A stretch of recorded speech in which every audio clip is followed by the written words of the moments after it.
We're very honored to have Alex Collier join us. This is pretty much unprecedented. He does not speak, as you may know, often or even has in quite some time. So I just wanted to say that I got a message over a year ago that the Andromedans wished to speak and that they wished Alex Collier to come to Camelot and that we could provide a service or a platform for that. So we've been working to have that happen. It's taken quite some time. We're really happy that this can happen today, and we just want to say thank you very much for making this possible to the hidden beings here and around us at this time. So, Alex, I'm actually not going to give you a big introduction beyond that today. I'm going to let you speak for yourself. Ladies and gentlemen, Alex Collier.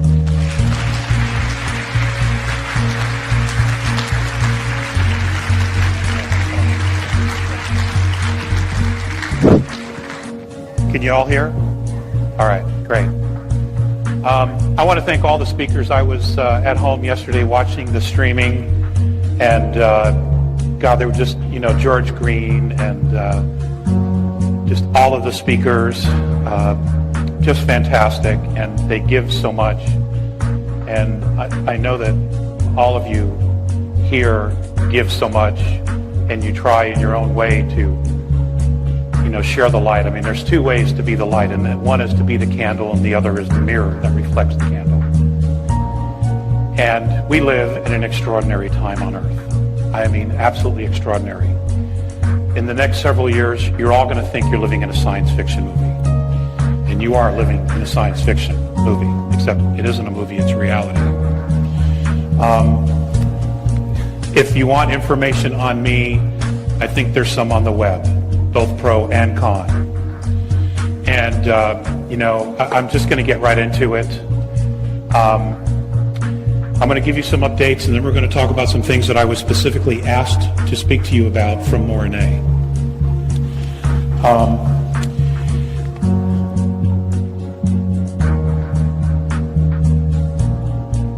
Einstein said, you cannot solve the problems of the world with the same thinking that created them. And that is no more prevalent and relevant than it is today. We have enormous problems, or challenges, I should say, challenges that take enormous amount of brainstorming and solutions. The difficulty in trying to solve some of the issues that we have is the fact that we do not have all the data. And the two gentlemen that were up here prior to alluded to that. So did Robert Dean, Mr. Green, Bill and Carrie have.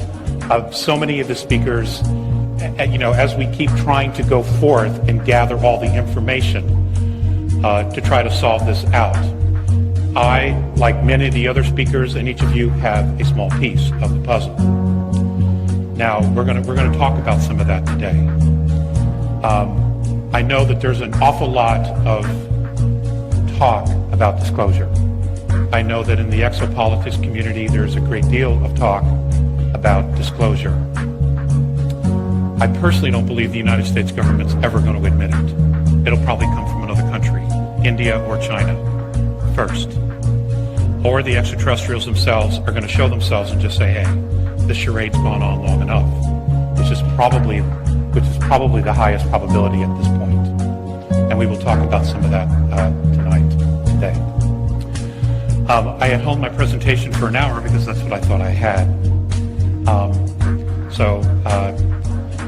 In talking about solving the problems, at the very top of our power structure, the planet Earth lives in a pyramidal power structure. Extraterrestrial civilizations no longer use that power structure, the pyramidal power structure. They have been using a holographic ever since the end of the Orion Wars, okay, which would be in our linear time about 360,000 years ago. Since then, most of the civilized, benevolent civilizations, including some of the rogue, regressive groups, and they are a minority, have been using a holographic social structure. And we're going to talk about that today, okay? We're also going to talk about creating a new domain of knowing, a space in which we can create an opportunity for Earth to be mentored, because we need some help here. We are a little bit in over our heads.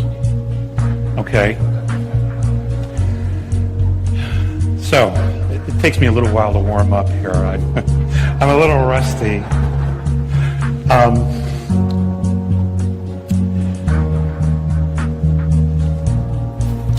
As of the last several days, much of the Cassini project has been classified. The reason for that is because of all the mothership activity that has now been filmed and documented in the Saturnian system around Saturn. We also have a 1.5 million miles off of the South Pole, a 20-mile craft that has sat and is stationary. NASA and other organizations, telescopes, have been monitoring it for 8 months. They watched its trajectory to us. It is now stationary, and there are craft going in and out of this 20-mile structure. I don't know any more about it than that. I also want you to know that there is a very large planetary structure coming in, 18 degrees right ascension of Neptune's orbit.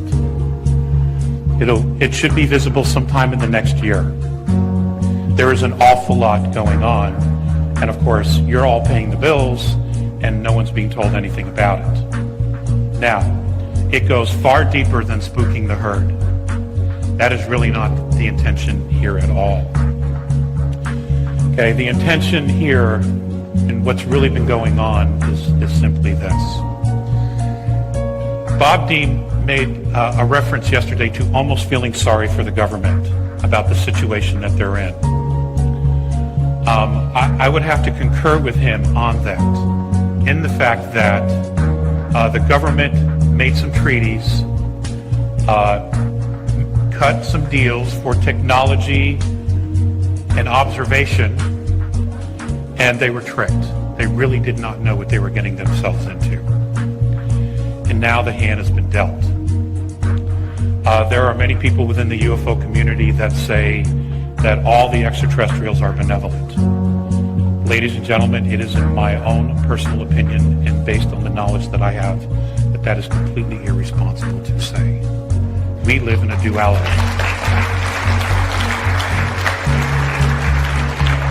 Because if it was all love and light, we would not be going down this road to global fascism and the powers that be wanting to eliminate 2/3 of the world's population. That is not love and light. Okay?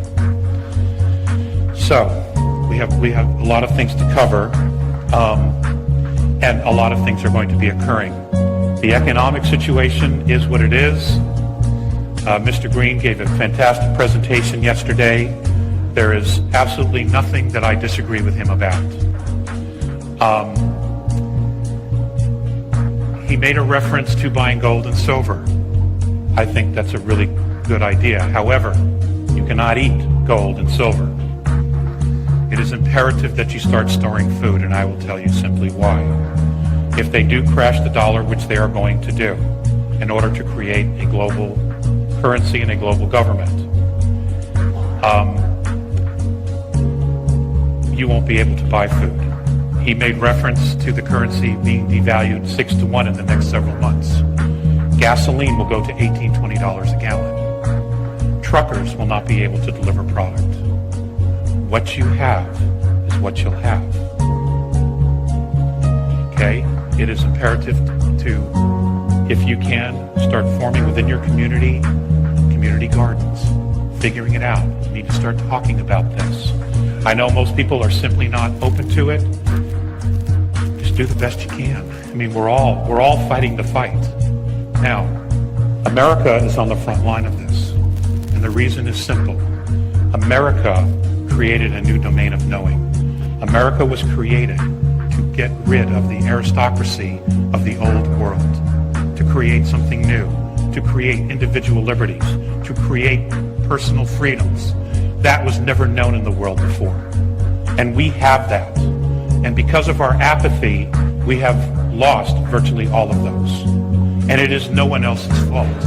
It is our own fault. We have known since the 60s that the CIA has been trafficking narcotics. We know this. We have known that the CIA has been assassinating and overthrowing governments. We have known that there's been a cover-up of what there is on the moon and inside our solar system. We know this. We know that there is extraterrestrial life. We know this. That is no longer the discussion. We know that the government has become corrupt. Okay? The people, the personages that rule the planet are not us. They are not human beings. And I will say this with my very last breath. They are not us. Okay? Now, what happened was that they took over because they think holographically. It was very easy to get around the pyramidal power structure on Earth because it's completely obsolete everywhere else out there. So if you come in using a holograph, using holographic technology, not technology, but thinking, what you do is you create your structure everywhere so no matter what happens, whether one group gets taken out, another group takes out, is gone, the other components are still there to rise up and still manage and control, because each of these components have a picture of the whole, and they have all the technology and everything they need to continue to control and dominate and brainwash. Okay? We're over our heads here, but we're not alone. Now, what happened was they took over. It was very easy to take over the governments. You dangle technology, you dangle knowledge, you dangle ancient history, and you give them this technology in secret. Okay? You have it. We're going to give it to you. The United States of America made this mistake. So, Bob Dean, again, Mr. Dean made a reference yesterday to the missing trillions of dollars from the Federal Reserve.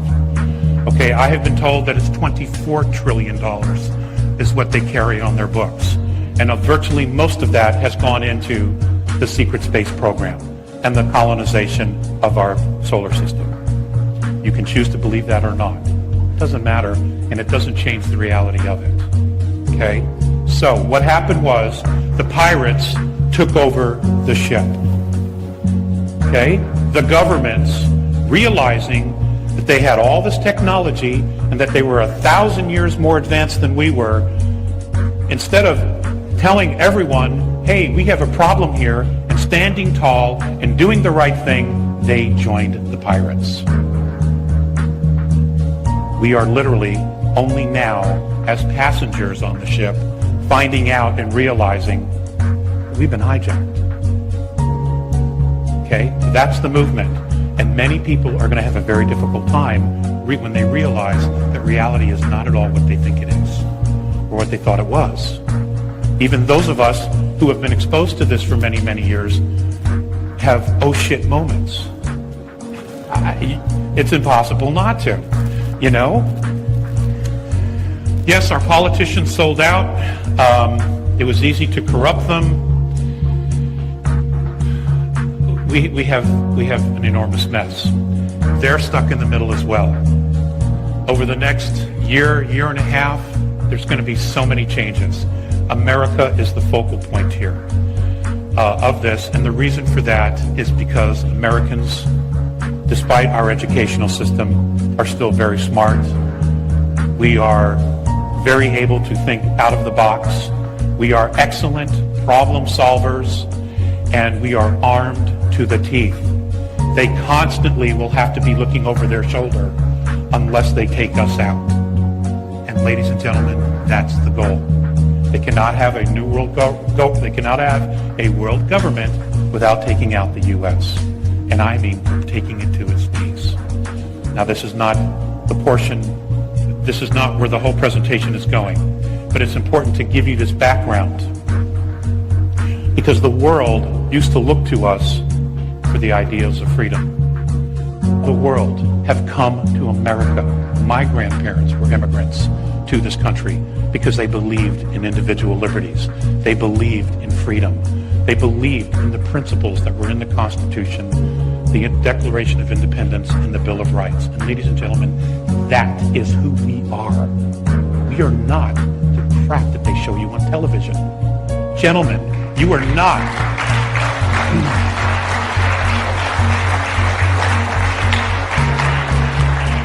Gentlemen, you are not the weak-kneed, sissy morons they try to portray us on television either.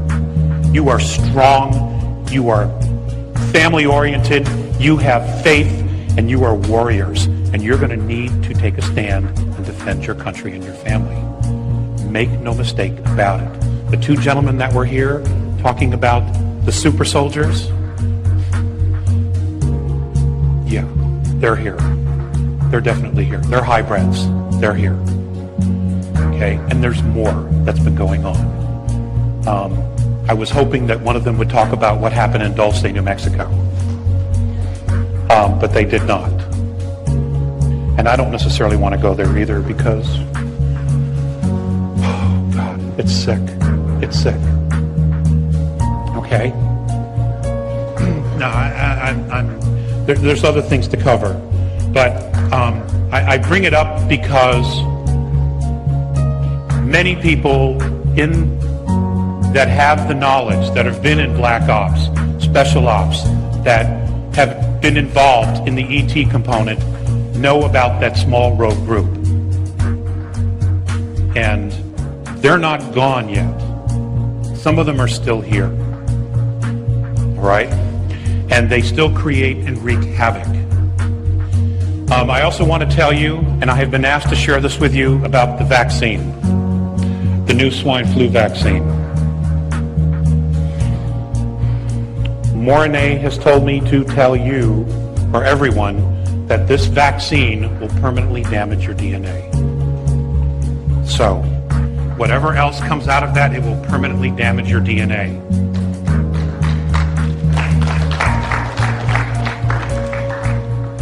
Now, many of us in the community and in the world as a whole, we can't even agree on what the problem is. And because of that, we will never even agree on a solution. So it's imperative that open dialogue continue to occur. And I know that for those of those who have been in the exopolitics, that's what I'm basically calling the UFO community, exopolitics now, you've had a remarkable amount of patience. And your biggest tests are coming. Because as more and more of this information comes out, more and more people are going to want to ask you, who they thought were crazy, what the hell's going on? They're going to want to know. And you're going to have to try, in a very calm manner, explain it to them. Even though you yourselves are going to have all the butterflies, you're going to be wondering, how the hell am I going to even deal with this? Because you have some background information. Now, this ET component is really about us. It is our destiny to travel the stars. It is our destiny to continue to move out and colonize space, especially our own solar system. It is not our destiny to be killed by vaccines and war. You will have to make those choices. My choices are already made. Okay, my decisions are clear. I am the father of 5 children. There is no way I'm going to back down and I'm going to sell them into slavery. Never going to happen. Okay? You need to make your own choices. Okay.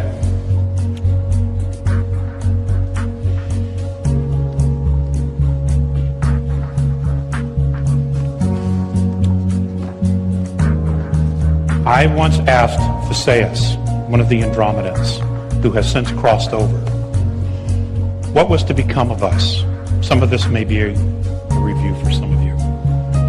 What was to become of us? What was going to happen to our race, to our civilization? And he just looked at me and he said, this is how we see you. Responsible freedom of self-determination. Becoming truly self-confident and free, to unconditionally be responsible for oneself without being coerced to accept some higher authority.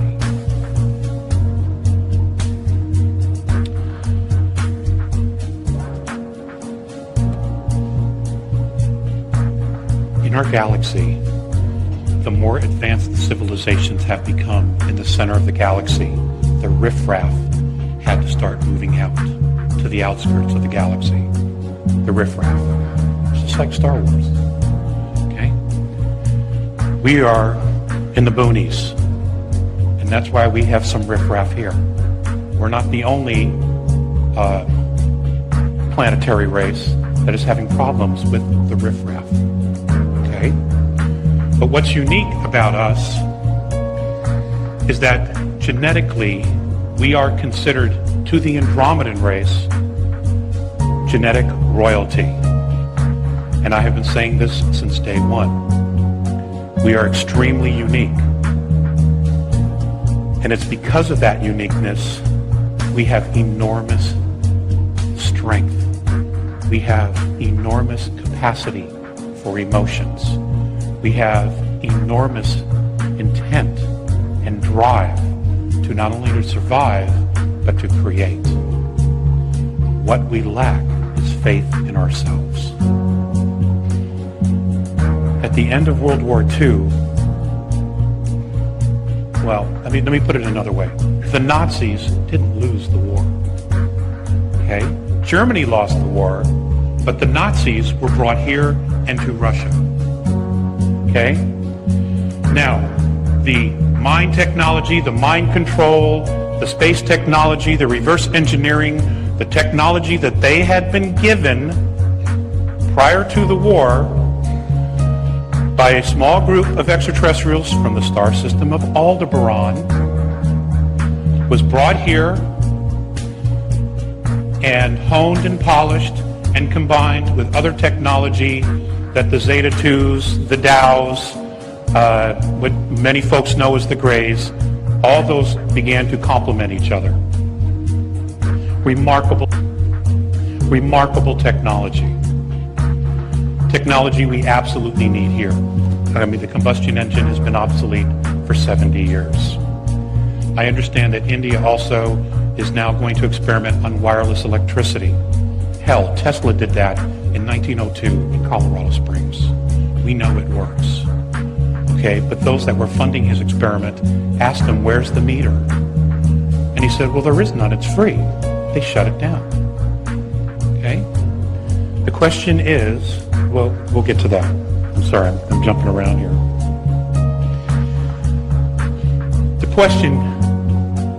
The reality is, ladies and gentlemen, what kind of country do you want to live in? What kind of world do you want to live in? Clearly what we're doing now doesn't work. It has run its course. We have a government that has a lot of problems. We have corruption within it, not all of it, but we clearly have corruption within it. They have sold out and have been totally compromised. They themselves don't know what to do. And and their only solution is to turn the power of the military and the power of the pharmaceutical company against the American people. That's their solution. That is not okay. It's not okay.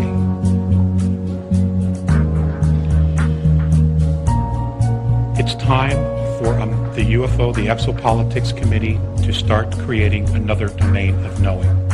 And that domain of knowing is two things.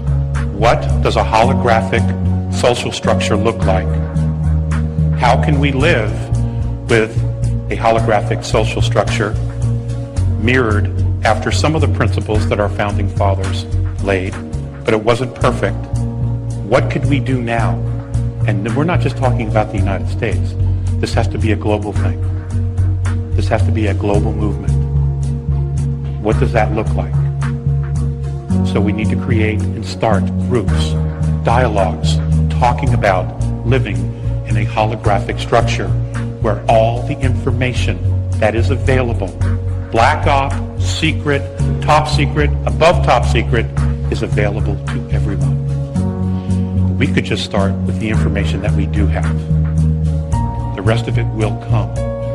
It's going to collapse on itself because it's no good. It cannot stand on its own.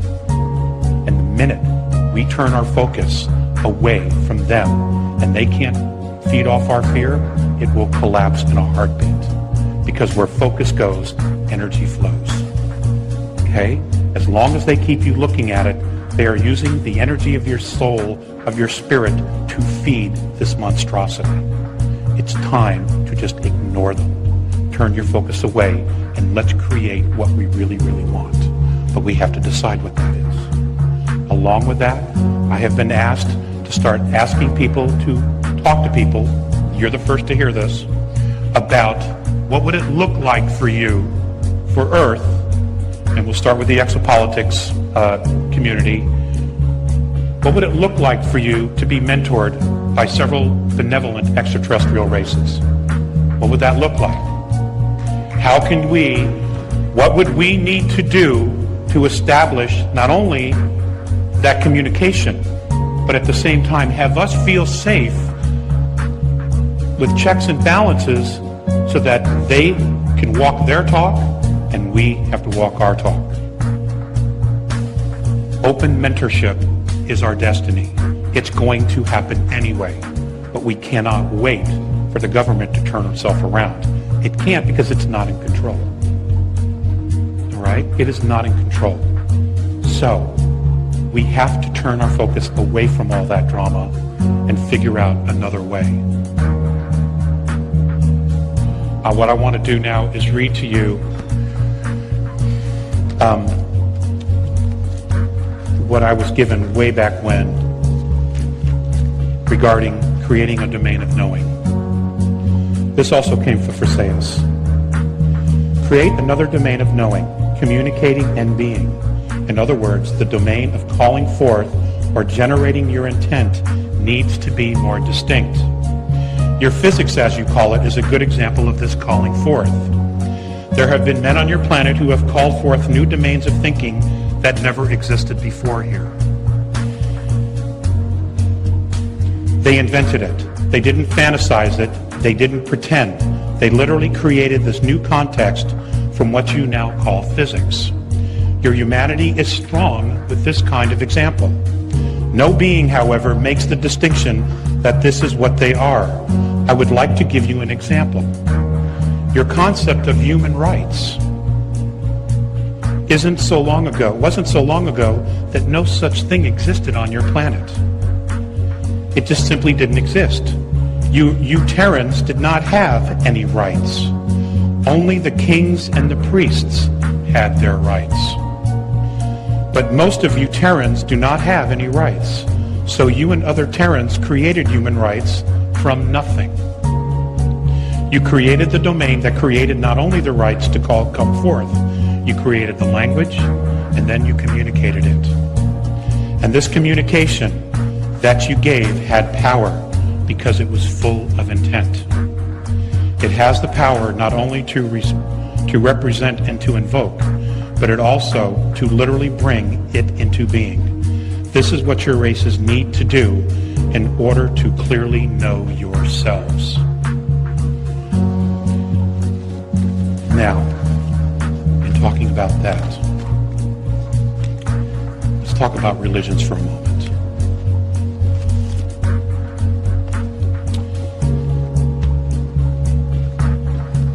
The pyramidal structure of our governments primarily have come out of ancient Rome. And Rome was essentially controlled by 13 families. Okay? Those 13 families still exist today.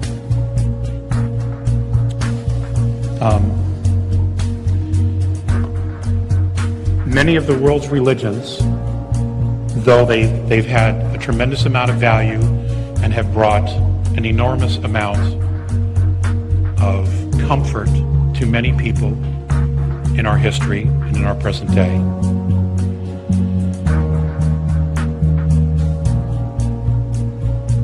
they focus on shame, guilt, and ladies and gentlemen, that's the trap.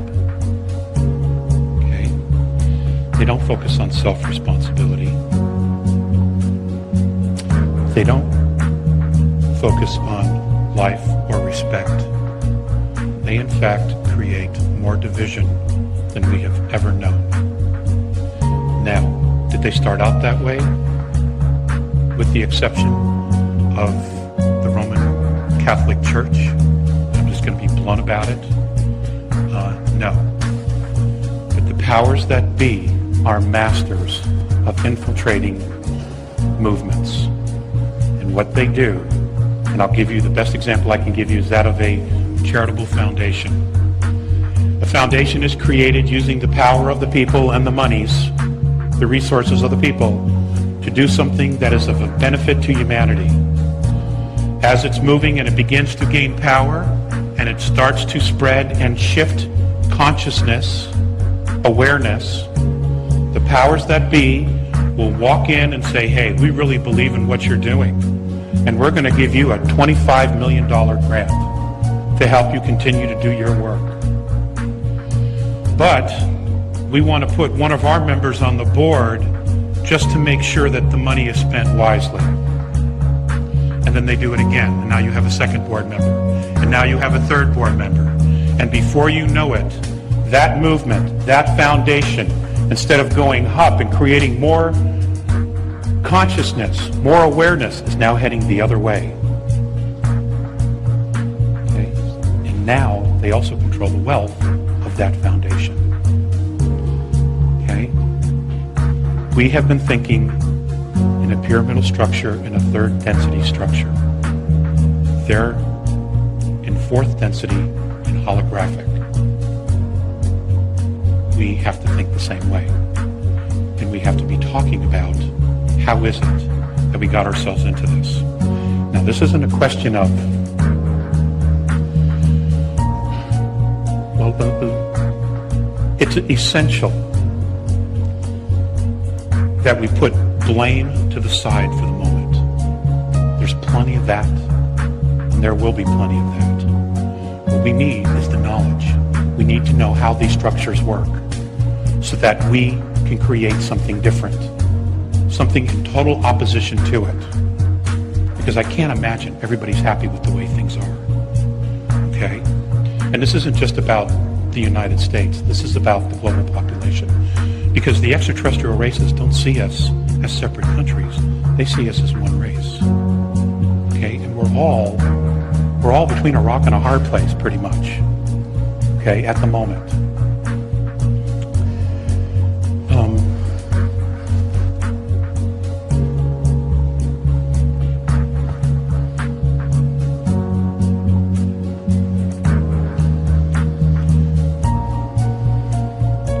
Taking personal responsibility is huge, but it really is the first and the biggest step to achieving full consciousness. Okay? I'm going to read you a quote that I found. It's from a gentleman named Little Hawk. He's a Native American Indian with the Mohawk tribe.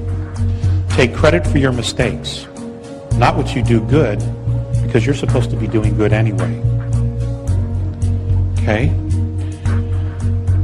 We've all made mistakes. We've all screwed up. Okay? But that's part of the learning process. Okay? If you had all knowledge and you were all seeing, you wouldn't need to be here. Okay? So, collectively and individually, we need to start looking at the world and saying, what has my contribution been? Now, I'm not talking about going out and trying to save the world. It's not about that at all. Okay? It's really about each one of us individually. It's about being the light. It's about not feeling shame for our mistakes. It's about absolutely unlearning that you are not a sinner. That is such crap that I want to vomit every time I hear that. Okay, you are not a sinner. You are a spiritual being in a physical body. Or as George Green said, rent-a-wreck. I like that. That was really cute. Okay? Now, look at the structure that is overlaying us. Governments of control and dominance. A monetary system that controls everything. corporations and banks that own the debt of every nation, which means literally they're in control because they have the debt. Okay? We have medical and pharmaceutical companies who have had cures for cancer and other diseases, okay, that now want to damage your DNA with untested vaccinations. Imagine how afraid they are of you. Can you just for a moment imagine how afraid of you they are? And now you've got to ask yourself the question, why are they afraid of you? Okay? Because we are awesome, awesome creator gods.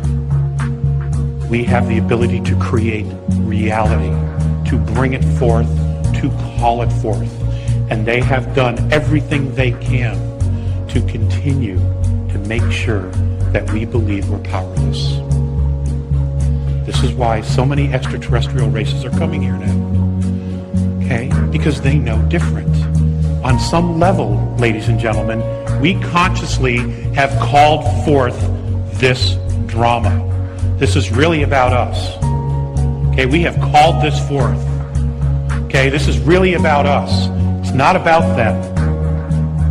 And we need to step into our power here. We need to fully understand it's time for us to step into our power as a planetary race and not see the borders anymore. Now, I would not be that opposed to a global government if it was set up with a constitution like the U.S. Constitution and an absolute Bill of Rights. But even then, that's not a guarantee. Because if people don't defend those rights, if people don't defend their liberties, what good is it? We've just experienced that. Okay? We've just experienced that. And in 1913, when the Federal Reserve took over, that's when the train started going the other way. And here we are. $100 trillion in debt. An absolutely ridiculous number. Okay? It's probably higher. Who knows? Okay? Now, in creating our holographic model of a civilization or a social structure, do we want to have a monetary system? Do we actually need a monetary system? Because we're the only ones that I'm aware of in our galaxy that still use a monetary system. Okay? In fact, many years ago, I had been asked by Morine Emphasis to put together a short presentation on money. They already knew about it, but I did the best that I could. And when it was over, Visayas just looked at me and he goes, I don't understand. And I said, well, what do you not understand? He says, I don't understand why you have to pay to live on a planet you were born on.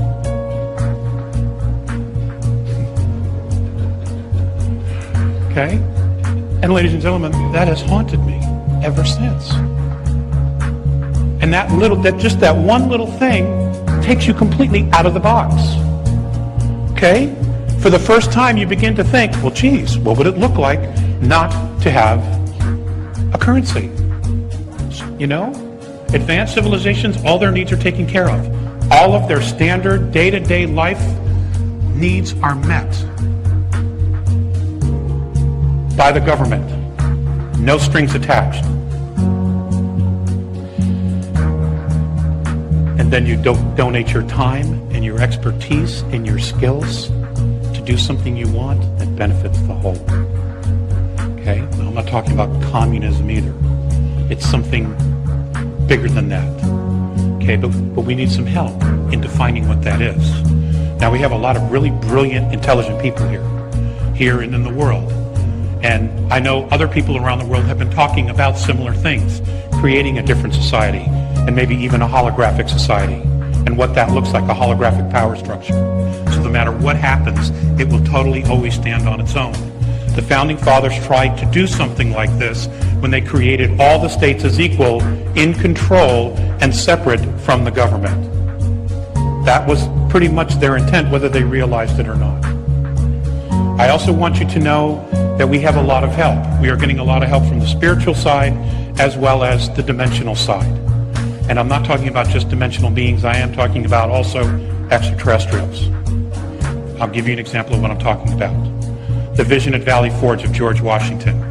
I know that a lot of people on the net, if you've not researched it, I suggest that you do. Some say it's a hoax. It's not a hoax.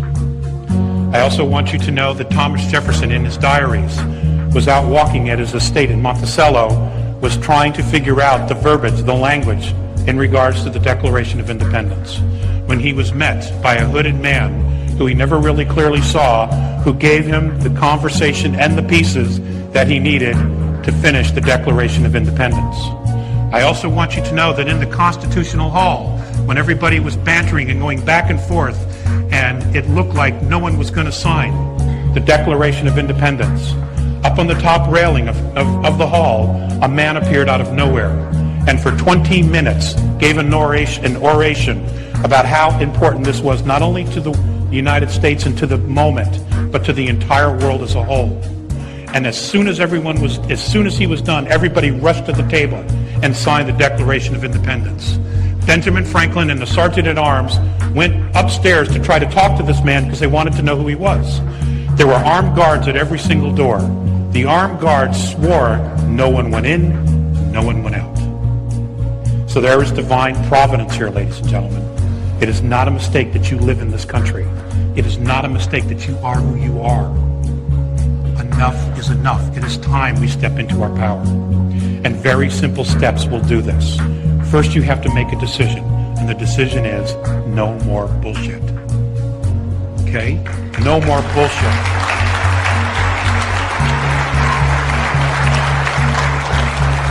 Okay?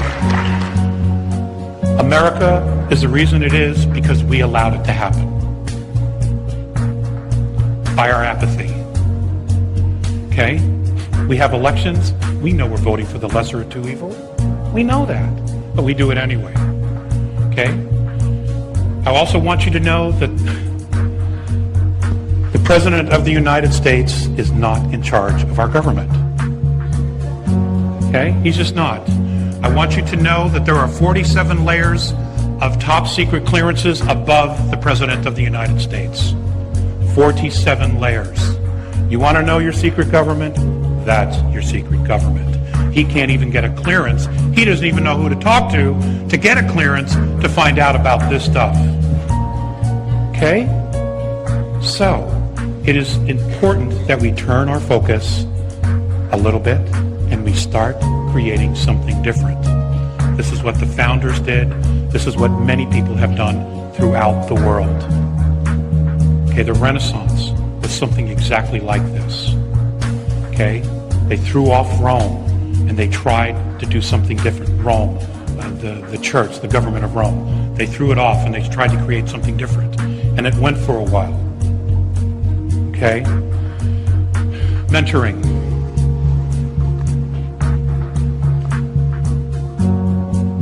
The conversation in the exopolitics community, in my personal opinion, is no longer do UFOs exist. It's completely irrelevant. Okay? We already know they do. Where do they come from? That has some validity. Is it metal? That doesn't have any validity. It doesn't matter. Okay? What matters is, why are they here? And what can we do to learn from this experience?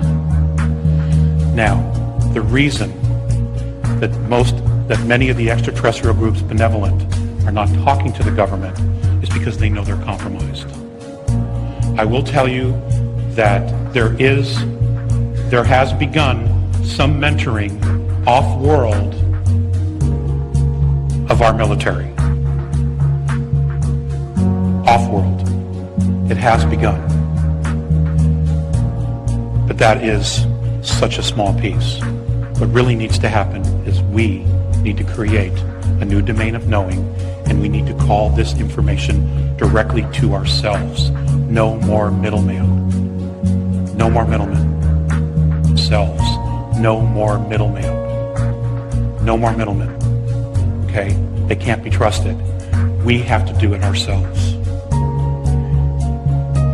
Now, how do we go about that? I don't have all those pieces. The idea was to share it and plant the seed inside of all of you to start thinking about, what does mentoring look like? What would it how would you imagine extraterrestrials coming down and saying, okay, folks, you have pollution. We can help you with that, but these are the steps you need to do. Here's the technology that already exists on your planet to do this. And here is how you need to use it responsibly. Again, self-responsibility.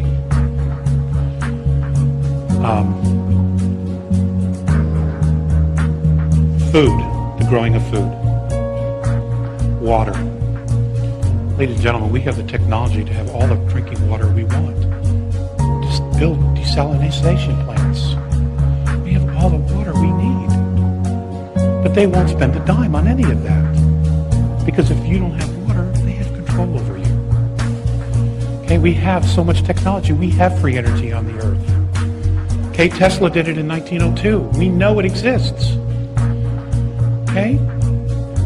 A hydrogen engine in a car was built in 1955 and did 110 laps at the Indianapolis 500 racetrack. The plans were bought by Gulf Western Oil and never seen from again. That's 1955. Okay? There's just so much. There's so much.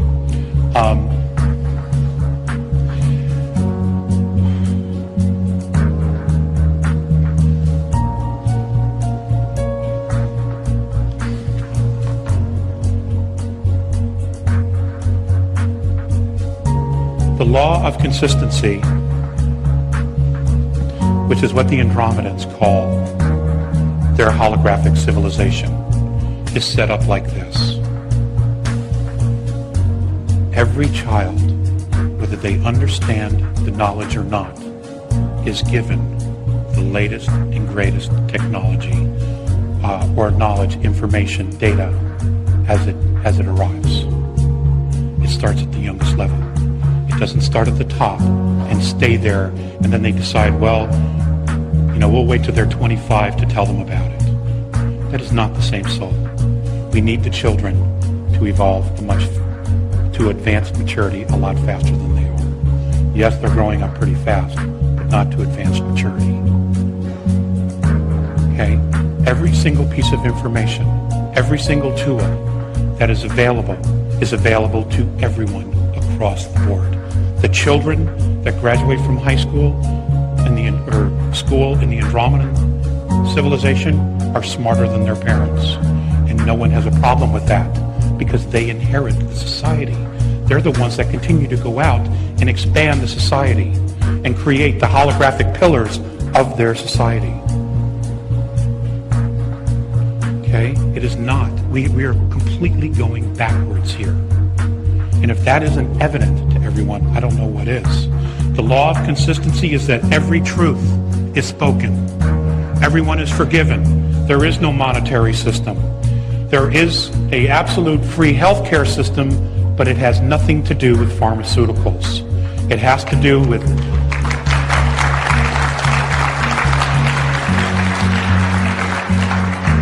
with color, light, and sound, which is what we are, even in our physicality. Color, light, and sound. It has to do the advancement of the soul.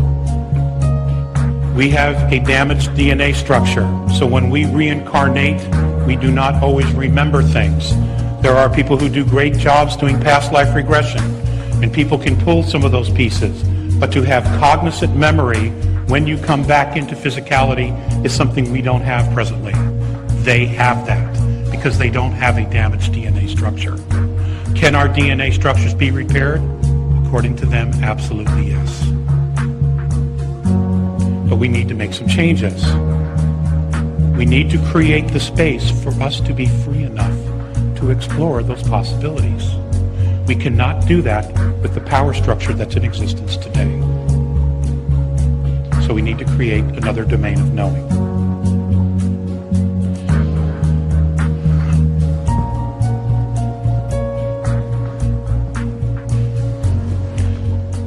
And that begins with yourself.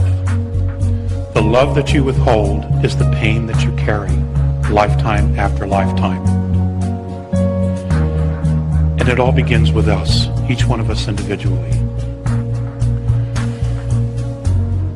Now, ladies and gentlemen, if we work, start thinking, start talking about a mentoring relationship, what that looks like, how would we want to put it together, how would even go so far as to say, okay, here's where we want to do this, here's how we want to do it. Who do we want present? Do we televise it to the masses? Everything, every detail, they absolutely will meet us halfway. They are not going to come in here and save us or rescue us from ourselves. They're not going to do it. If any of you are familiar with the Andrômeda information, one of the things that was first shared with me when I became an adult, was that in our galaxy, tyranny showed up very unexpectedly. And them and other races that are part of the Andromedan Council have come back in time to this moment on our planet and the other star systems that are having problem with the pirates to this time period. This shift in consciousness here is what flips it either way.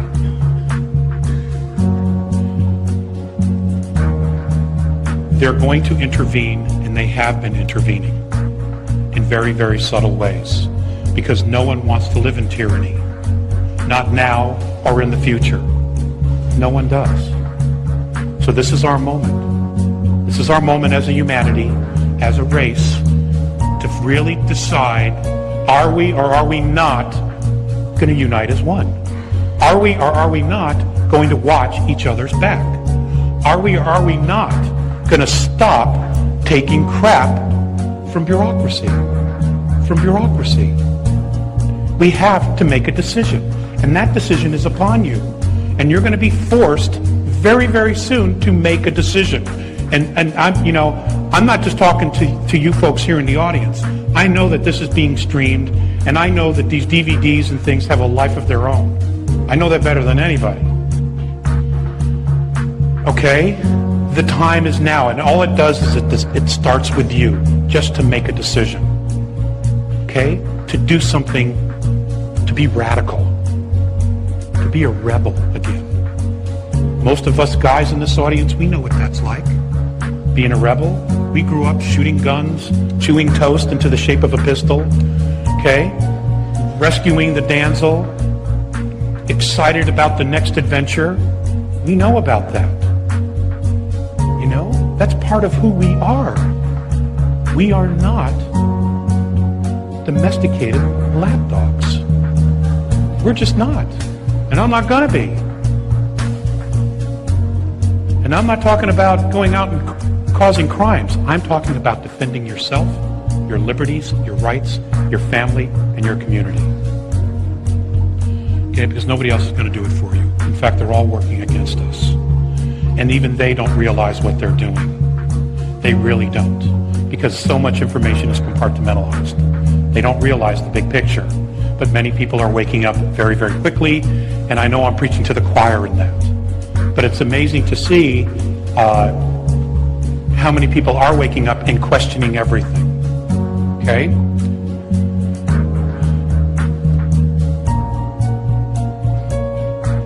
This is our moment. The next several years is our moment. And it really needs to begin now. 2012 is not the end of the world.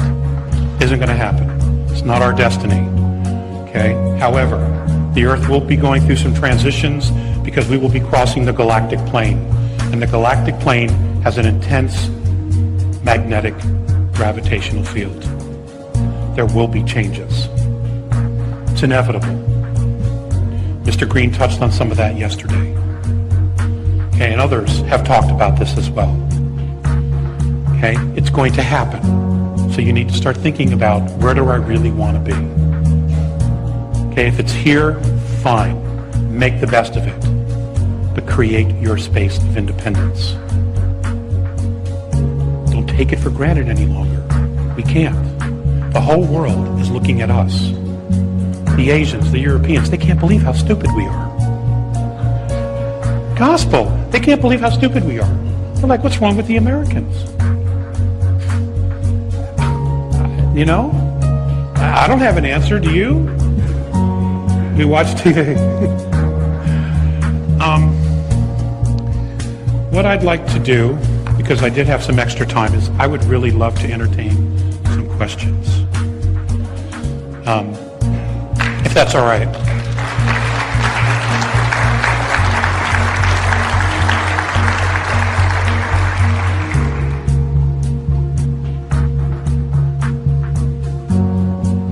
Easy ones.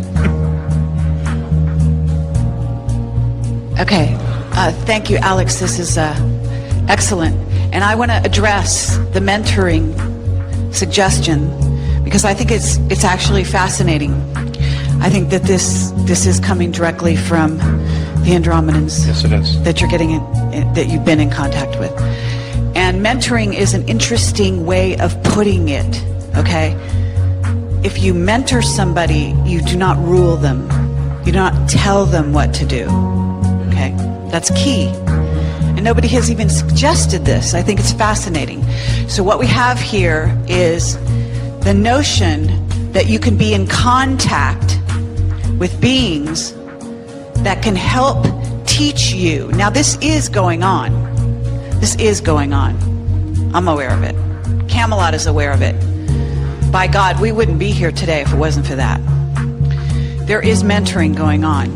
But you do have to ask for that to happen. And you have to be as fully conscious in the process and as responsible and have that ability. You cannot sit there and ask them to do for you. It's not what it's about. And so I would love it if you would talk about, because you obviously have been mentored. So who better to teach us what does that look like? How is the interaction with you? Just describe, and I know that you have maybe talked to some degree, but in your interactions, if you could discuss some of the ways they have mentored you to this point. Okay. Know that my mentoring has gone on with times that I have literally been kicking and screaming.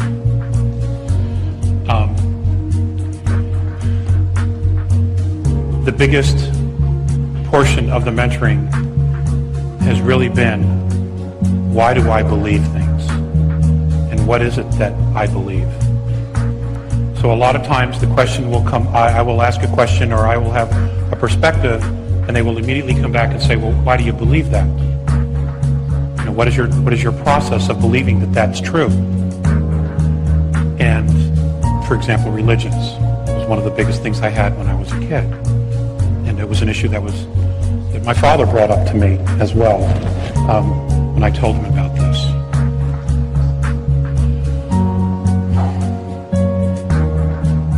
We have formed perceptions of reality that are not based in reality. They're only based on perception. Now, in accepting that perception as reality, what we do is we reinforce that illusion. And that's what we have done on Earth, is we have reinforced the illusion about who we are.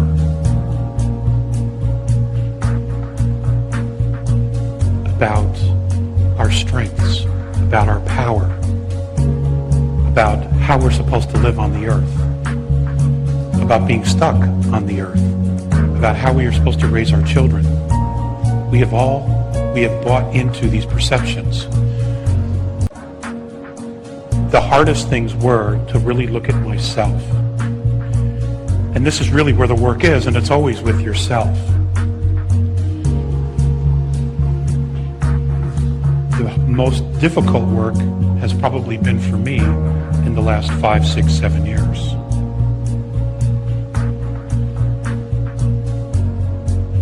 Questions like, well, who am I? They have guided me to what it is who it is that I want to be. First was understanding that you are not just a physicality. That's the first thing to grasp. You are not a physicality. And just like some of the speakers said yesterday, I believe it was Mr. Green who talked about, there is a soul and it's 22 grams. I think they've measured that in body weight. That is really who you are. And connecting to who that person really is, what that essence is all about, you begin to realize, oh my God, I am not at all who I thought I was. And I'm purposely being vague because I don't necessarily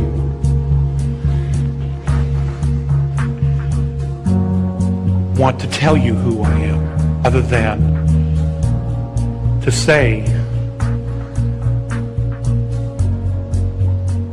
that who I am here on earth in this lifetime and the mistakes that I have made, on some level I knew better not to make those mistakes. Okay? But we do. We experiment.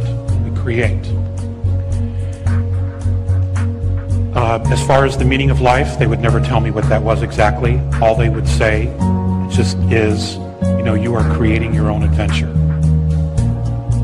Okay? So again, the responsibility is on me. As far as mentoring, to want to talk and to speak, the idea was to just keep it very, very simple. To just share their perspectives and let the people do whatever they wanted with it. And it doesn't matter whether anyone believes it or not. People know truth. People know bullshit. Eventually it all comes to the surface. It has to. Because all of you are just like me. You all know better. You know what's real. It's just a question of detaching ourselves from our addiction to physicality. And that's what it is now. It's become an addiction because the focus is on the physicality. We're not objective anymore. As a soul, when you have an out-of-body experience and you detach from your physical form, you are completely objective. You have a 360-degree peripheral view. Okay? And that's because you're objective. You're not addicted. You're not stuck in the body or addicted to the body.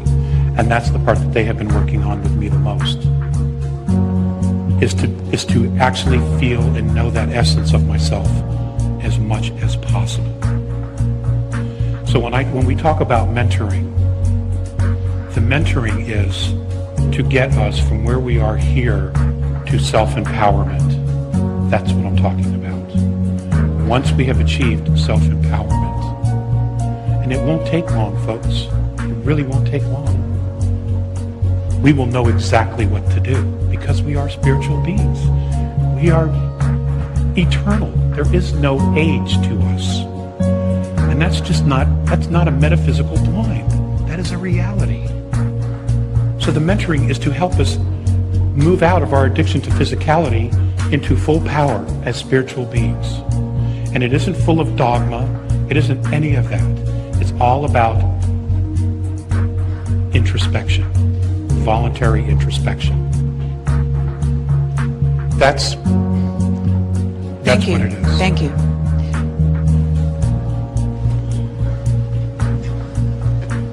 Hi, Mr. Collier. Thanks for being here today. I wanted to ask you something about something you mentioned in your interview before. You mentioned that an ancient race called the Patal created human beings probably so long ago. I wondered if you could just elaborate on that because I always just wondered about it ever since you said it. Thanks. It is believed that an ancient race, some of them call them the founders, other cultures call them the Patal, created not only the wormholes, but created most of the physicality in what we know as our universe. Because as they travel, they are finding civilizations and the ruins of civilizations far beyond anything that they know. And we're talking 5th, 6th, 7th, 8th, 9th, 10th density space travelers who are traveling not only in moving in our physicality and other physicalities, but even their own. The wormholes is the best example that I've been given. No advanced space race has any idea how they were actually built.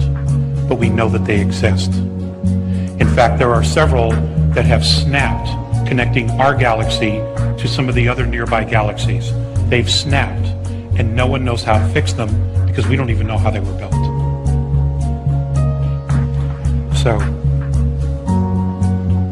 hi, I'm Dan Bender, the one who's working on the streaming, and I was asked by the streaming audience, which is now up to 1,500 members currently watching, and I think we've probably had over 10,000 that have tuned in on this particular segment, and I picked, thank you.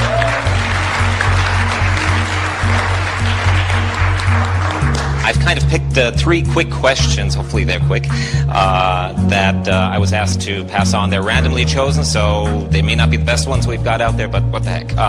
One of the first ones was, what free energy devices do you know about?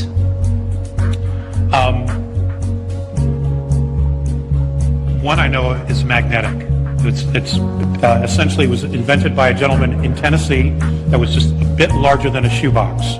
And it was generated by magnetics, and it had an engine inside of it, and it spun. Once you started it, it would power a home completely independent, no matter where it was.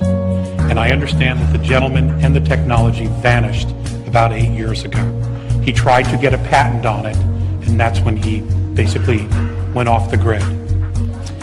Okay, next question. Because he demonstrated that technology, and I just wanted to finish. Okay. He actually demonstrated that technology, okay, and that he had began building that technology back in 1976. Second question I have is, can mentoring happen on the internet? Now, I have to admit, I wasn't completely paying attention to everything because I was so busy with everything on the internet, but I don't that's know. the question I have. That's a great question. I don't know. Okay. I wouldn't see why not. Okay, I guess we have to figure it out. My little side jobs I've got to do. Anyway, last question that I have here so I can let some of the other folks get back in here. How do you deal with the greed issue? I don't have an answer for that. Okay. I mean, what is greed? That they'll never have enough? It's basically grounded in fear, I would think. Fear of loss, fear of abstinence, fear of not having enough, fear of loss. To me, that's what greed is. It's just a fear.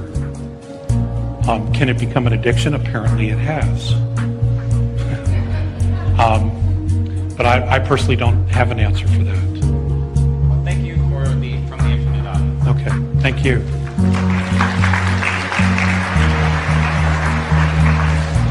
You had mentioned about possible coming changes, like on a geological level. To me, it seems so chance. Like I'd appreciate maybe some thoughts on your thoughts on.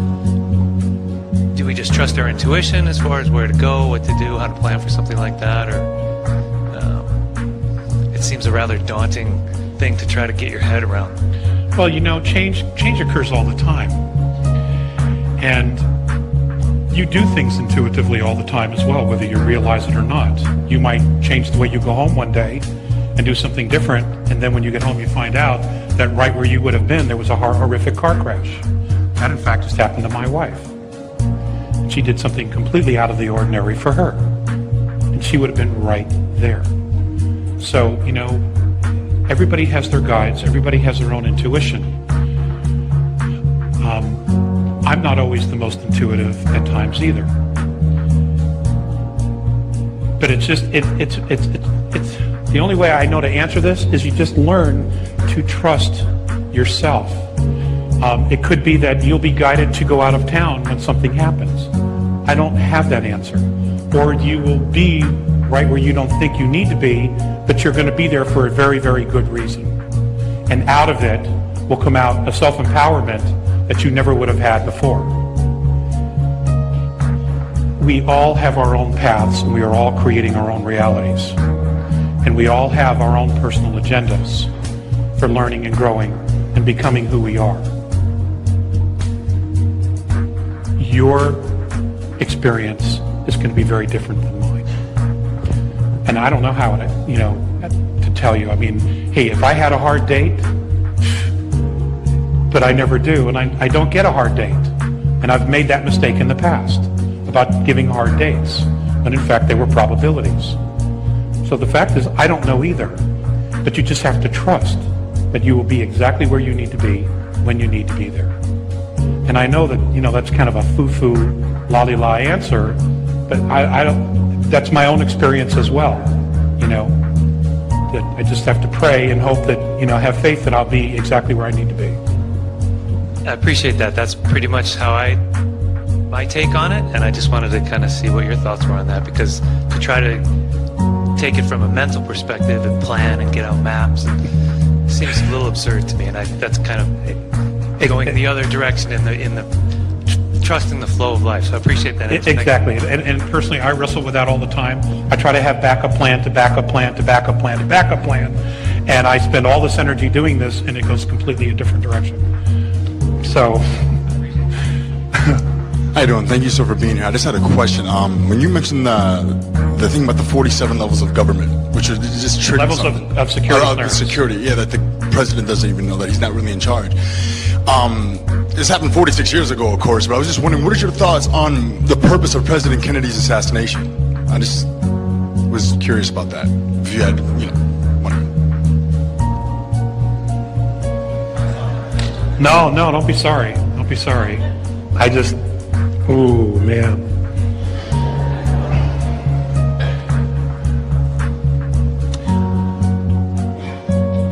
Okay, I will tell you my perspective on that.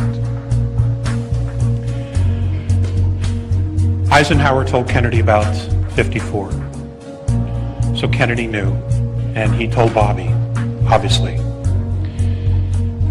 One of the things that happened, and this has been documented through the great work that Dr. Stephen Greer has done with the Disclosure Project, is that most of the extraterrestrial knowledge and technology and exchange of technology went black 3 weeks after Eisenhower knew about it. So he didn't even know where it was. And this has been confirmed by one of his chief of staff, Brigadier General. It's Langdon, I believe it is. Langdon. So he shared all this with John Kennedy. And apparently where they felt the hub of the loss of where this technology had gone and how far it went black was something called the Special Operations Coordinating Group, which is part of the National Security Council. And what's interesting to note is that the first thing John Kennedy did when he took office was sign a presidential directive abolishing the Special Operations Coordinating Group. Now, no one knows exactly who they are, but they're not only connected to the intelligence, but also to all the black programs, to the secret space program, and everything else. There is some conjecture that these people are the governors of the Federal Reserve, because they control the money, and it's really all about the money. That's a conjecture, though. I don't know for a fact. But what's interesting to note is that they had connections everywhere, to everything, because all the intelligence from above would come to them, and then they would decide which information the president was supposed to get. Again, those layers of security clearances. What's interesting to note is after the assassination, the very first thing Johnson did when he got back into the White House was recreate the Special Operations Coordinating Group, now known as Special Group, in the National Security Council. That's my take on it. That's awesome. But that time during the 60s, of course, it was like, 4 more. Are they all like just kind of series of random events, or are they all different, like, King and Bobby and, are they just all random occurrences of lone nuts, like, James Earl Ray and all those guys in Syrian, or are they just a part of that whole thing? I think that there are programs that overlap all the actions that occur in each country. Yes, there are some lone nuts or individuals that do things. But there's also at the same time an overwhelming amount of data to be hitters, to go wet and take out people. So I don't know. But again, let's go back to Operation Paperclip. A lot of the brainwashing and mind control technology that the Germans had been given was brought over here. And they just continued operating here under different names and with new passports. So it's a very big, and I don't know all the components, it's a very big question, but on the surface, does it look like it was done on purpose? I mean, look at the individuals, who they were. They were making change. They were creating an awareness. They were behind a very powerful, or the focal point of a very powerful movement for change, to make things happen for the betterment of everybody. Okay? And that's, again, that is the pyramidal power structure. You lop off the head, loss of knowledge, it flounders. Somebody can come in, take control, and move it the other way. Then it doesn't exist. So, okay? Hello, sir. Thank you for being here. You're welcome. First, I wanted to thank you for bringing up a subject that I feel is one of the most important things that we can talk about here at this conference. And as far as I can tell, you're the first person to bring it up. It's the monetary system, the economic system that we predominantly use in this world. What my question is if you or the Andromedans have any insight to offer as far as the transition that we'll need in order to transcend an economic system that posits us in a position of feeling like we need to compete with each other in order to survive, making us feel separated from each other instead of being one. That's a great question. And let me ask you this back.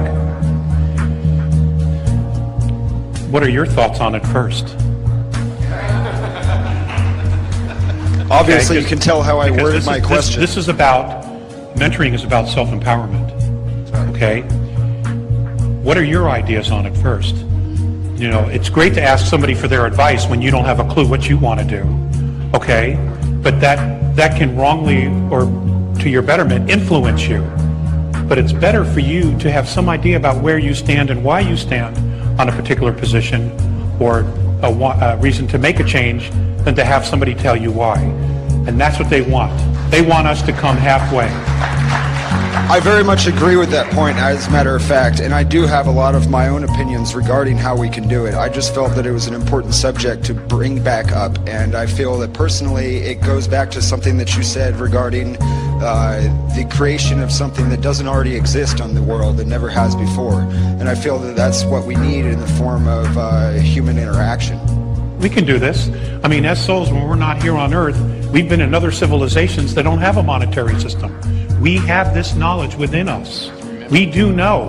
We just don't have access to it at the moment. But we do know. All of us. Okay. Thank you very much for being here. I'm very inspired by It's an honor your message. for me. Thank you, and for us too.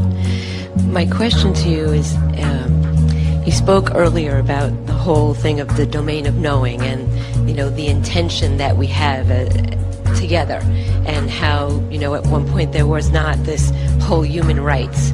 So how can we come together as a group collectively in creating an intention for the world that we want to see?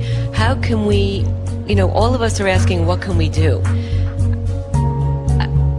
What can we all do to collectively share our intentions of the world that we want to see, the world that we want to create?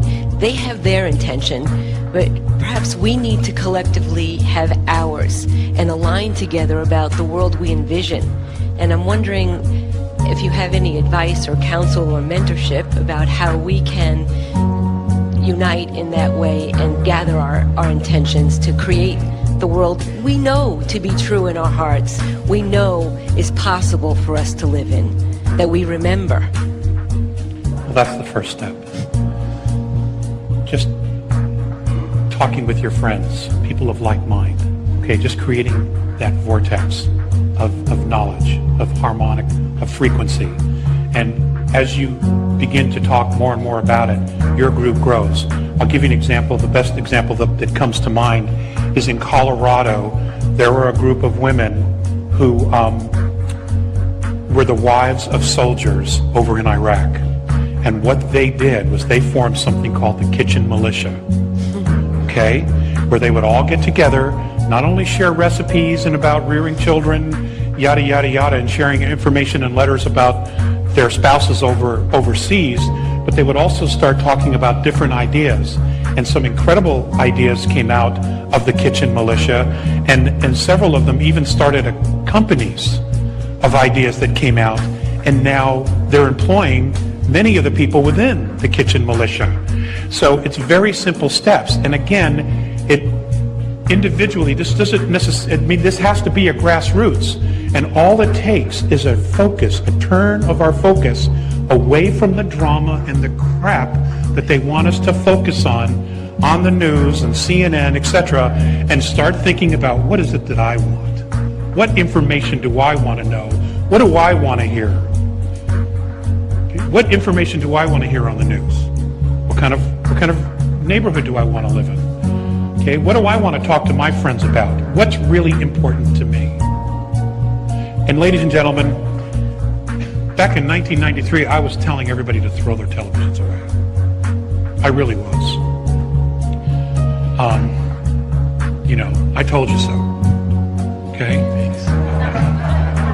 I mean, we have one, and we just watch movies, and we choose which movies we want. I do have rabbit ears so that I can watch the election to find out who's going to screw us for the next 4 years. Okay? And that's roughly it. And the Super Bowl. But now I can get that online, so now I don't even have to plug in the rabbit ears. So, you know, you guys know this stuff. You know this stuff. You just have to want it. You just have to want it. You gotta want it so bad that you're willing to just do it and say, enough is enough. You do that with your kids. You do that with your neighbors. You do that with your bosses. Now you gotta do it about your life. What is it that you really want? Get some clear, distinct ideas about what it is you really want. Because the system we have now is crumbling, and it's going to continue to crumble. All the illusion in the world is not, and it's going to continue to crumble. All the illusion in the world is not going to keep it standing because it's run its course. It's done. So we have to create something else. And we have to, because if we don't, the powers that be will create it for us.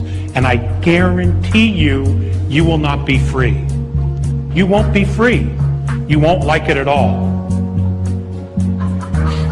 You won't. It's a given, absolute given, because it's all about them. It's not about you. And as Spock once said, the needs of the many outweigh the needs of the few. Next question. Alex, my name is David Farman. I represent Alienshift, alienshift.com. The page we made for you is between 250 pages, is one of the most visited. Alienshift is about new hope for humanity, and you are one of the, we could call you the new hope for humanity. I want to thank you for all the stuff you've done. Basically, my question is, I'm sorry, you want to say something? It's not about me. It's not about me. It's all about us. And the question I have is about us, the public. Every ufologist, past 30 years I've been watching, they write books and videos and they go home. There is no unity, there is no group that can, how can we create such a 40-man international group that would have a leader like you, for instance, or whoever else want to take the position, and we have our voice with ET and with the people of the earth. You guys are all waiting for governments. Don't do that. Don't do that. We are the governments between humanity and the ET. Do not wait for any governments to help you guys.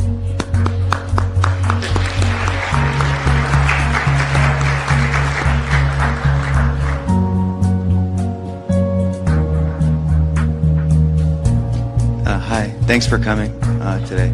We all appreciate that. I guess a question I have is can you hear me? Can you hear me? Nobody heard? I kind of have a profound question, or it's somewhat profound, I guess, which is to say that on the one hand, I think that we all want to access knowledge and we want to know what's going on, and that is empowering. On the other hand, it is also true that the more we know, to a certain extent, the more of a target we become. I think that is just because of the fact, especially the way that we've had a lot of laws that have been passed throughout the world to monitor what people are doing. And I think we all have to be cognizant of that. And I'm asking, what do you think? How can we access? We know that there's powers that are off planet. We know that the matrix itself, or the higher self, is one of purity and strength. How do we access that in the face of the fact that we do put ourselves, I don't know if it's at risk, but that we put ourselves in somewhat of a precarious position, and that we're facing a very, very organized and very strong union across the planet. And how do we get there? How do we empower ourselves? That's what I guess I want to ask. Okay, let's deal with the first thing you said. I want you to do me a favor, just for a moment. I want you to get down on your knees. No, let him, give him the mic. Just get down on your knees. Okay, I want you to get down on your knees. Yeah, just like that. Look at me. I want you to look at me. Not what I was expecting, but do you want to live the rest of your life like that? No, not particularly. No. Okay, then stand up. Then stand up.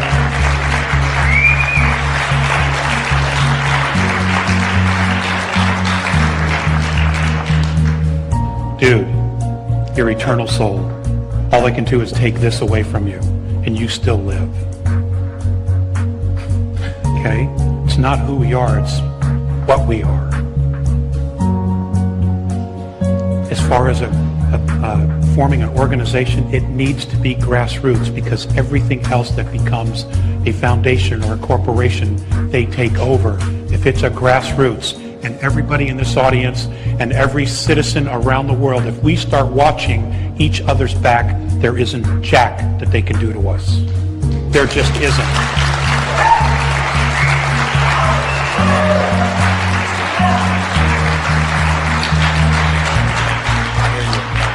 Okay, that was dramatic. Here we go. Thanks. I got up because I wanted to assert that we are the ground crew. Sorry. I wanted to assert that we are the ground crew, and that we are being mentored, and find out if you disagree with that this is the choir, and that we are being mentored already, whether we've been tapped on the shoulder by someone from another part of the galaxy or not. And that we should stop denying that we are already being mentored, and we already are getting the message of what it is that we need to do. Well, I think George said it best yesterday, Mr. Green. We are extraterrestrials. You know, we're just trying to reconnect to kin, basically. You know, so yeah, you're absolutely right. You're absolutely right. I don't have any problem with that. The reason for my purpose for reiterating it is knowing that these things go wherever they go, and that there are so many people now coming into this, discovering it for the first time, or at least asking questions, and it's important to bring them on board as quickly as possible, to just have them to plant the seed. Hey, on some level you are already being mentored spiritually, and we just need to bring the physicality and connect that to the spiritual essence of ourselves. Thank you. That was my purpose.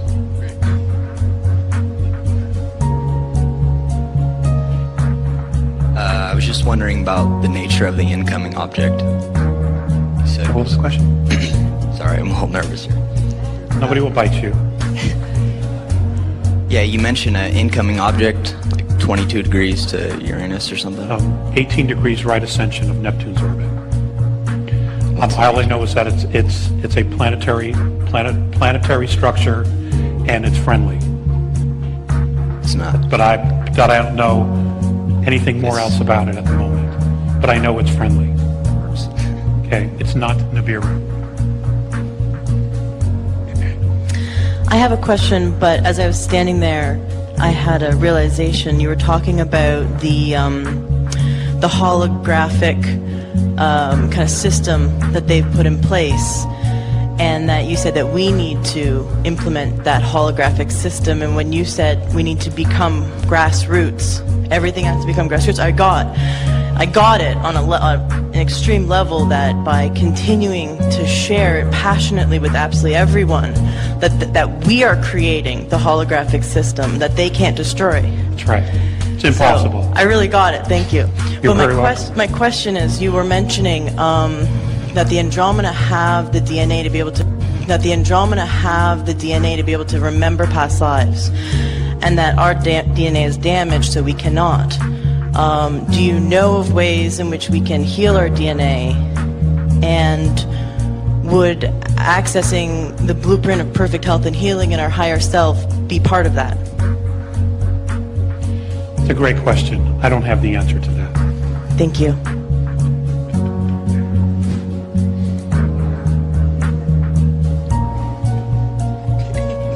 And I had to put my glasses on to see who I was talking to. Okay.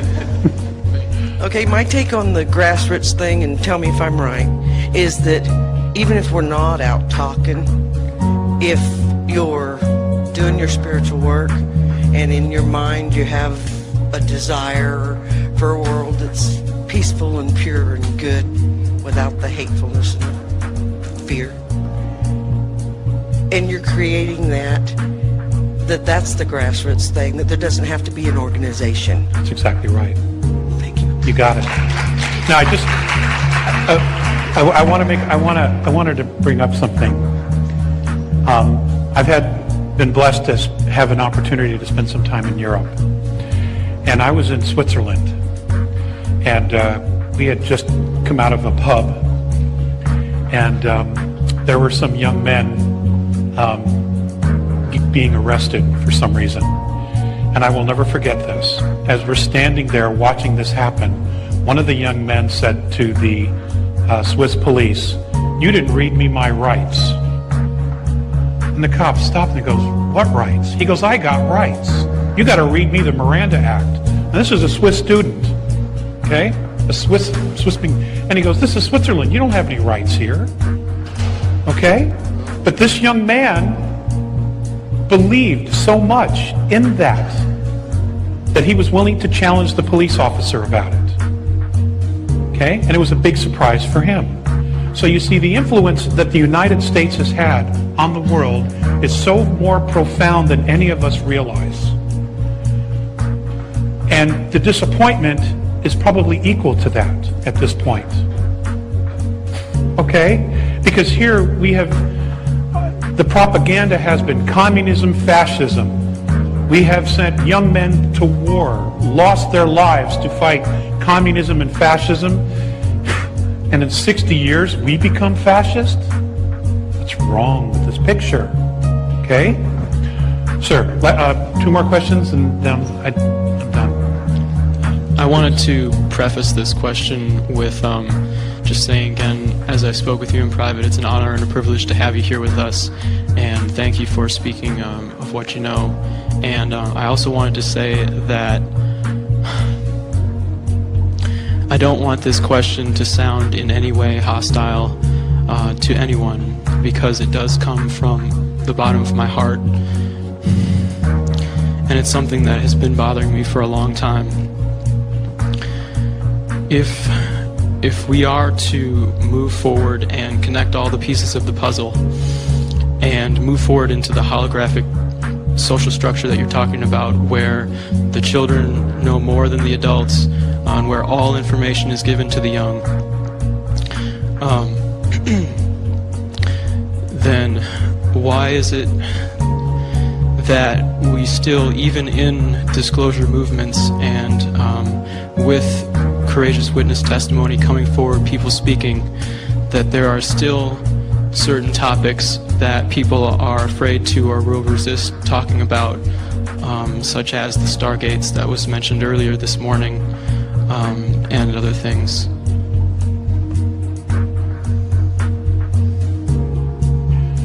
So is your question exactly why there are still some topics people don't want to discuss? Right. In people who are just courageously stepping forward and risking their lives to speak out about what they know, why is it that they do not speak about everything that they do know, and there are still topics that they wish not to speak about?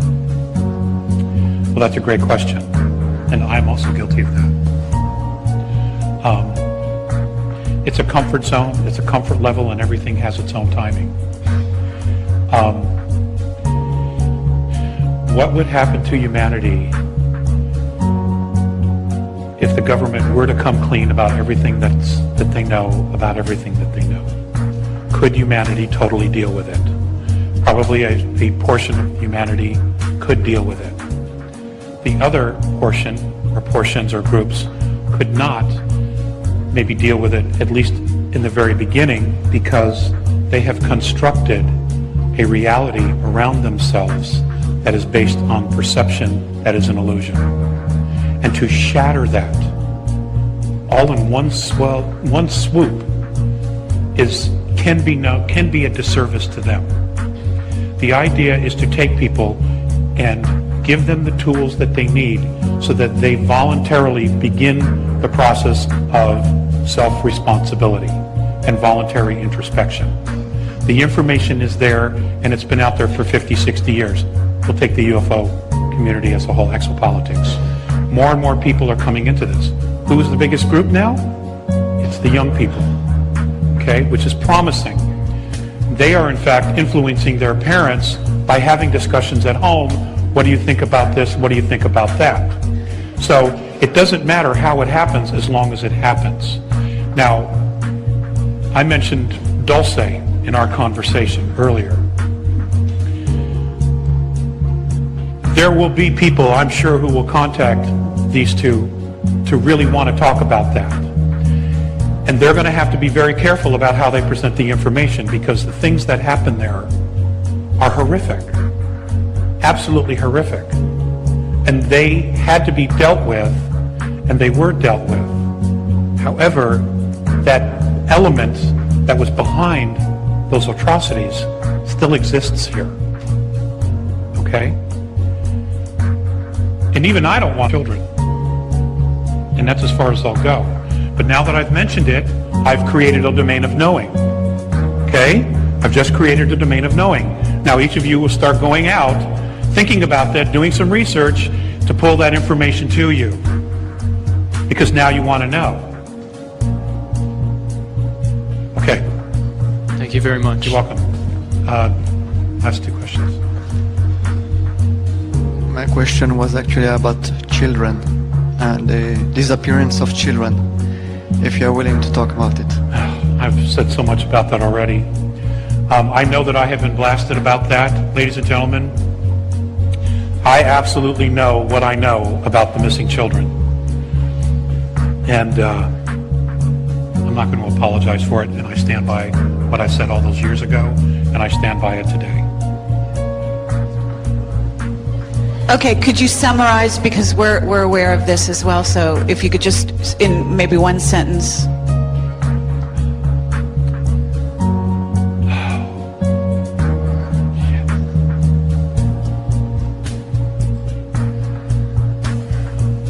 We have become a natural resource.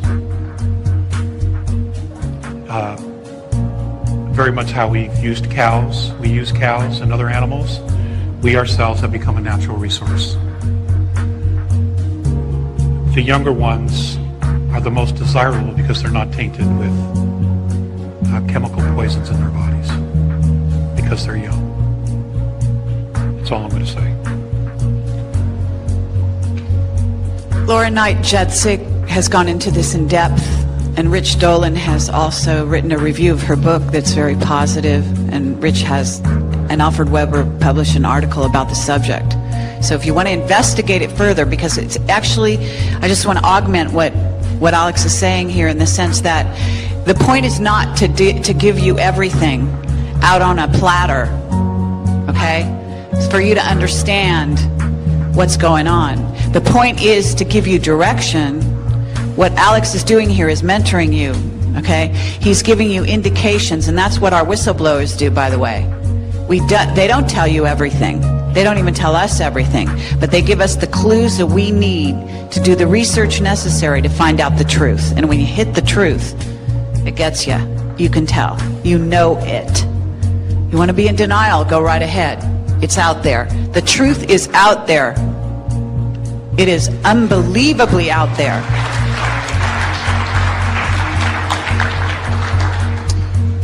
Hi, Alex. Hi. I'm the last question, obviously. My name is Andres. Please don't take this the wrong way, but I love you, man.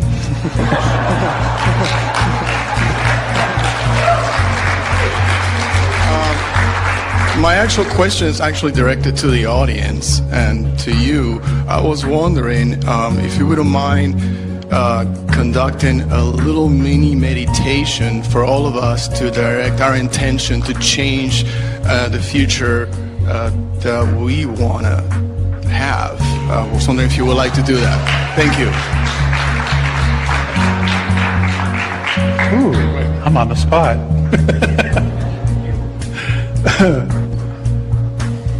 Well, this will be a first.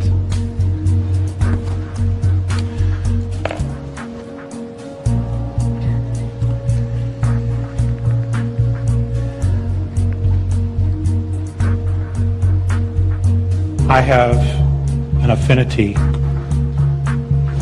for very simple common sense spirituality, which has always led me to the Native Americans.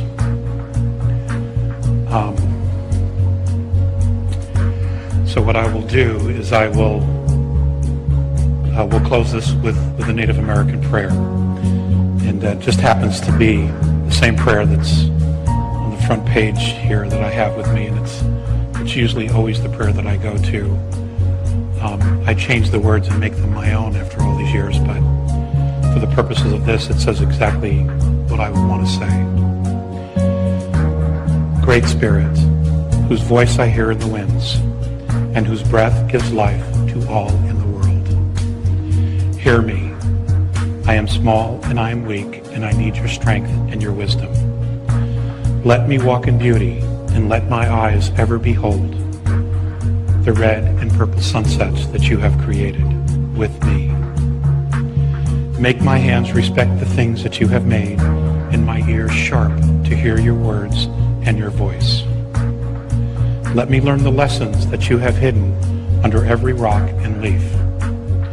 I seek strength not to be greater than my brother, but to fight my greatest enemy, myself. Make me always ready to come to you with clean hands and straight eyes, so that when my life fades as the fading sunset, my spirit can come to you without shame. Amen. Ladies and gentlemen, it's been an absolute honor for me. Thank you so much.